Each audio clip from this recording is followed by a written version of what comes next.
ಲೋಕ ಹೊಯ್ದು ಹೆಣ್ಣಾದಳು ಅವಳು ಇವಳೇನಾ ಧೈರ್ಯನ ಅಳೆದು ಸುರಿದು ವಿದ್ಯುತ್ತು ಆರಡಿ ನೀದು ಗಂಡಾದನು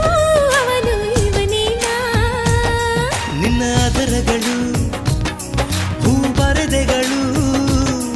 ಇವು ತರಲೆಗಳು ಬಿಡು ಕವಿತೆಗಳು ನಿನಗಾಗಿಯೇ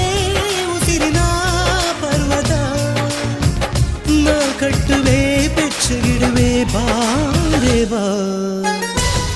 ಕಲ್ಲು ಕರಗೋಯ್ತು ನಿನ್ನ ಮಾತಿಂದ ಜಗ ಮರೆತೋಯ್ತು ಓಡಲ್ಲೇ ನಿನ್ನ